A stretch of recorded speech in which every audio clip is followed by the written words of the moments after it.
Hii ni taarifa ambayo imeweza kushangaza watu wengi sana baada ya kuthibitishwa kuwa kuna ujio wa kolabo inaohusisha wasanii wawili ambao tayari hatuko nao tena duniani, yaani wamekwisha kufariki, XXXTentacion pamoja na Juice WRLD, na hii ni remix ya single itwayo Wall.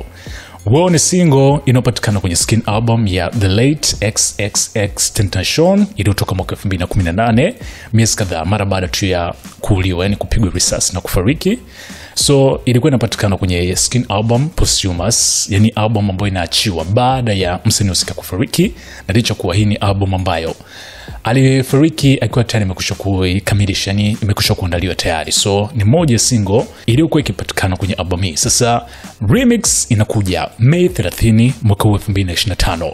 Ufahamu Juice WRLD alifariki kwa kujioverdose na madawa ya kulevya, ilikuwa ni mwaka 2019, mwaka mmoja baada ya XXXTentacion kututangulia. Sasa ufahamu tu ni wasanii ambao walikuwa wamekwisha kuzingatiwa pakubwa sana kwenye game la kimuziki wakiwa na umri mdogo. XXXTentacion alifariki akiwa na umri wa miaka 20 and Juice WRLD alifariki akiwa na umri wa miaka 21. Sasa remix hii inakuja na imekwisha kuthibitishwa na uongozi wa pande zote mbili za wasanii hawa. Kiulizo cha wengi, je, ni teknolojia imeweza kusababisha remix kufanyika ama la? Lakini unachopaswa kufahamu ni kuwa imeelezwa kwamba Juice WRLD alikuwa amekwisha kuhusu kwenye hii remix, yani ilikuwa imekwisha kutayarishwa kabla ya kufariki kwake, na wameona kwa sasa huu ndio muda sahihi wa kazi husika kutoka Mei 30, yani mwishoni mwa mwezi huu, na hii itakuwa ni kazi ya kwanza ya wawili hao kutoka wakiwa tayari wote wamekwisha kufariki.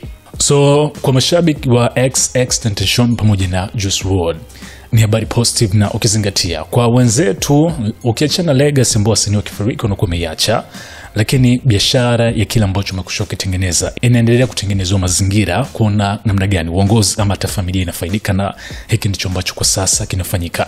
Wall remix inakuja mwishoni mwa mwezi huo. Hii hapa ni SNS Management Man.